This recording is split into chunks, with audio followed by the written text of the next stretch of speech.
Scroll through your phone for 5 minutes, and you will find a parade of impossible faces.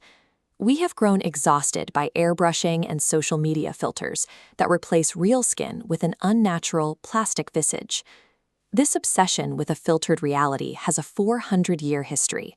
In the 16th century, the filters were made of ink, specifically in the 1609 publication of William Shakespeare's Sonnets. During the Elizabethan era, poets competed through the blazon.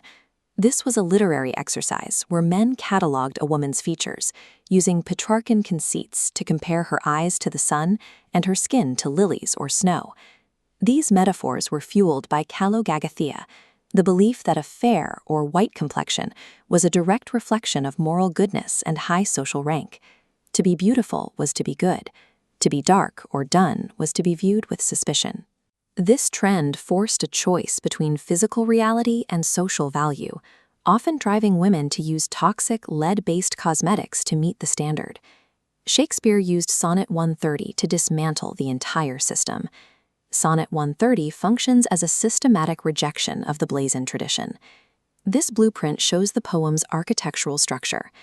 Shakespeare uses the first 4 lines, the opening quatrain, to attack the standard metaphors with a rapid-fire 1-line-per-feature pace. He begins with the eyes. My mistress's eyes are nothing like the sun. He moves to the lips. Coral is far more red than her lips red. He addresses the skin. If snow be white, why then her breasts are dun. This word dun, a brownish gray, explicitly defies the elite white standard of the era. Finally, the hair. If hairs be wires, black wires grow on her head. This structure creates an immediate tension. At face value, it sounds like the world's most famous writer is spending the opening of his poem insulting his partner's appearance. Shakespeare shifts the structural pacing in the middle 8 lines to keep the satire moving. He uses these brackets to expand his thoughts from single lines into 2-line arguments. This expansion allows the metaphors to move from visual colors into grounded, sensory experiences. He explores scent. He admits he has seen beautifully damasked or patterned roses, but none are in her cheeks, and notes that certain perfumes bring more delight than in the breath that from my mistress reeks. He moves to sound and motion. He acknowledges that music has a more pleasing sound than her voice, and while he has never seen a goddess glide, he knows his mistress treads heavily on the ground. Shakespeare's anti-blazon literalizes these metaphors to prove they are physically impossible. Comparing a flesh-and-blood woman to the cosmos is a biological absurdity. By treating these flowery compliments as technical claims, he mocks the entire hype machine of courtly love. He is arguing that the exaggerated standards of his peers are simply ridiculous when applied to a real person. The poem reaches its turning point at line 13.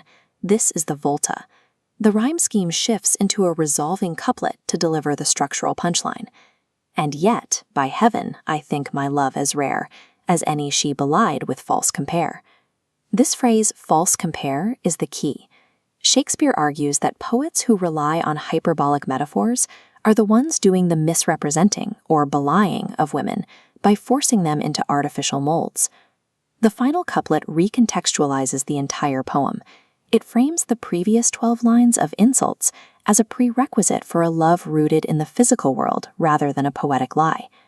This 400-year-old critique of false compare maps directly onto today's toxic expectations of physical perfection. Shakespeare suggests that rare, valuable affection does not require a partner to resemble an airbrushed goddess or a digitally altered influencer. Sonnet 130 reminds us that the most powerful form of connection is the unconditional acceptance of a person's actual, unretouched reality. Because authentic love relies on the acceptance of a flawed human being, Shakespeare's parody continues to offer a realistic alternative to the pursuit of the artificial.